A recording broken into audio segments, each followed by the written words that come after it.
Ano ba talaga ang nangyayari sa AKAP at bakit ayaw ninyo? First, the current AKAP practice is plagued with many irregularities. Another source of corruption is itong funds na ganito, ma'am, na nasa discretion nila.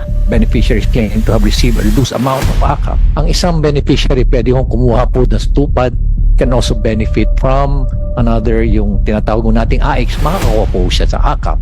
Some of the SWD personnel, ang sabi ko sa kanila, basta request ni congressman o distanik congressman, no question asked, silent na lang kayo.